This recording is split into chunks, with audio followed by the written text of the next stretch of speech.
tangent about trigger warnings.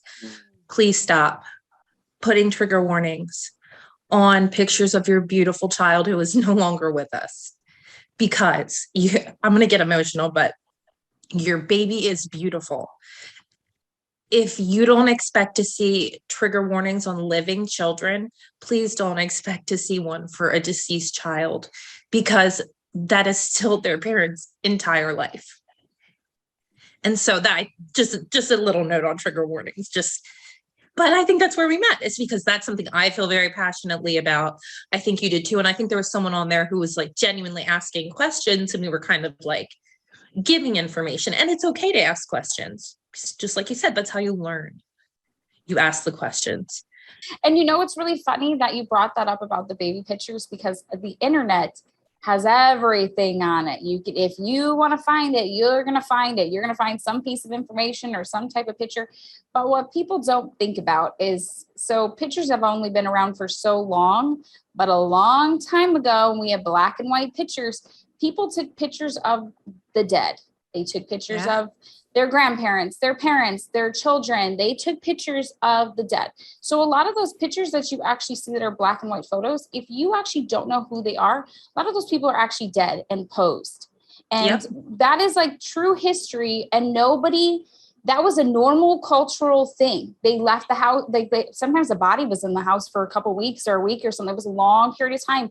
Everybody was there. They ate dinner with them. They did all these things like normal grieving with this body before they went and buried, or however they did their stuff. And so it was like, we forget that was normal. When we started having pictures, we would take a picture of someone that we loved.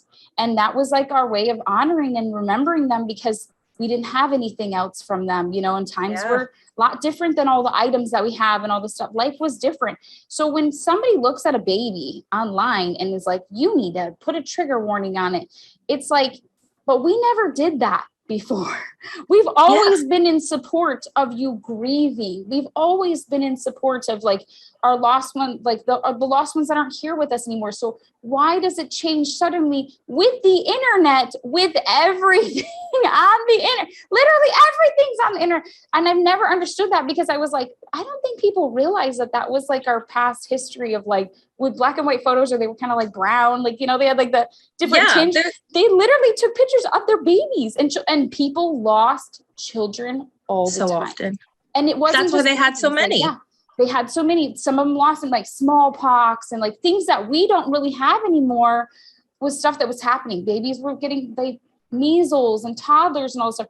They took pictures of their children because that's all they had. And it was like, so now looking at it, fast forward all these years later, and you're going to tell a grieving parent, no, we don't want to have your picture up here. Like, how dare you? Like, right. How dare you?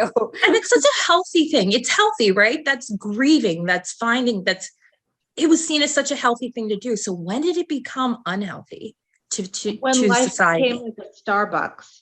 No one wants anything that's not customized to them. So social media is also to blame, because social media will feed you what you liked yesterday and what you liked last week. That's so true. So you'll see exactly what you want. What you're liking. It can predict what you'll like. The predictions are often wrong, but yes, that's exactly what it is.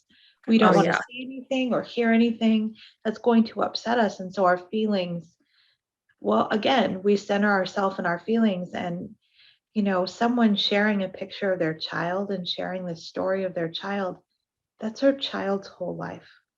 Yeah. Well, see, the thing is, I worked at a pediatric hospital, and believe it or not, IT taught me many things. But anyhow, as part of my shift work was, I went and took paper reports to the ICUs mostly that got them, because they needed the updated.